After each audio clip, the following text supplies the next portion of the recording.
வணக்கம் மக்களே, இந்த வீடியோவில் என்ன பார்க்க போகிறோம்னா பிஎம் கிசான் திட்டத்தோட 21வது தவணை தேதி வெளியீடு மற்றும் இதுக்கு எப்படி அப்ளை பண்ணுறதுங்கிறதுக்கான பார்ட் 3 வீடியோ தான் இது. பார்ட் 1 பார்ட் 2 பார்க்காதீங்க, பார்த்துட்டு வந்துருங்க. நம்ம சேனலுக்கு யாராவது புதுசாக வந்திருந்தீங்கன்னா மறக்காமல் நம்ம சேனலை சப்ஸ்கிரைப் பண்ணி பெல் ஐக்கானை கிளிக் பண்ணி வச்சுக்கோங்க. இந்த வீடியோக்கு ஒரே ஒரு லைக்கை மட்டும் கொடுத்துருங்க. வாங்க வீடியோக்குள்ளே போகலாம். இந்த வீடியோவில் என்ன பார்க்க போகிறோம்னா பிஎம் கிசான் திட்டத்துக்கு எப்படி நம்ம அப்ளை பண்ணணும் அப்படிங்கிறத ஸ்டெப் பை ஸ்டெப்பாக பார்க்கலாம்.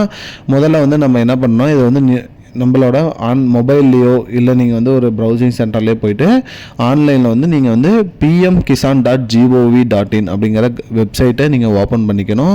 ஓப்பன் பண்ண உடனே நீங்கள் பார்த்தீங்கன்னா நியூ ஃபார்மர் ரிஜிஸ்ட்ரேஷன் அப்படின்னு ஒன்று இருக்கும். அதை கிளிக் பண்ணிவிட்டு நீங்கள் ஓப்பன் பண்ணிக்கோங்க. நீங்கள் அதை கிளிக் பண்ணி ஓப்பன் பண்ணாலே போதும். நீங்கள் ரீடைரெக்டாக உங்களோட ஆதார் நம்பரு, ஸ்டேட்டு, அப்புறம் கேப்சா கோடு என்ட்ரு பண்ணுற பேஜ் போயிடும்.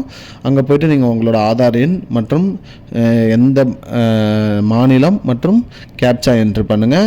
என்ட்ரு பண்ணி நீங்கள் ப்ரொசீட் கொடுத்தீங்கன்னா ஆதார் வெரிஃபை யூஸிங் ஓடிபி, அதாவது உங்களோட ஆதார் லிங்க்டு மொபைல் நம்பருக்கு ஓடிபி வரும். அந்த ஓடிபி எடுத்து நீங்கள் மறுபடியும் என்ட்ரு பண்ணிக்கோங்க.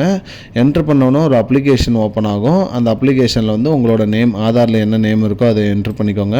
பேங்க் அக்கௌண்ட் நம்பர், ஐஎஃப்எஸ்சி கோடு, mobile number, land ownership detail அதுவும் நீங்கள் என்ட்ரு பண்ணிக்கோங்க. இதெல்லாமே என்ட்ரு பண்ணிவிட்டு கடைசியாக பார்த்திங்கன்னா சப்மிட் அண்ட் வெரிஃபிகேஷன் இருக்கும். அதில் சப்மிட் பண்ணிடுங்க. ஒன்ஸ் நீங்கள் சப்மிட் பண்ணிட்டீங்கன்னா அப்ளிகேஷன் பார்த்தீங்கன்னா எஸ்என்ஓ, அதாவது ஸ்டேட் நோடல் ஆஃபீஸர் அவங்களுக்கு போயிடும் வெரிஃபிகேஷனுக்காக.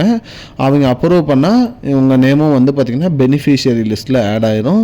உங்களுக்கும் பிஎம் கிசான் திட்டத்தோட 21வது தவணை, அதாவது பார்த்தீங்கன்னா அந்த தவணை வரும். மேலும் வருடம் உங்களுக்கும் 6000 ரூபாய் தவணை வந்துகிட்டே இருக்கும் அப்படின்னு சொல்லியிருக்காங்க. இதுதான் மக்களே இப்போதைக்கு முக்கியமான பயனுள்ள தகவல். இது போன்ற தகவலை தெரிஞ்சுக்கொள்ள நம்முடைய சேனலை மறக்காமல் சப்ஸ்கிரைப் பண்ணுங்கள்.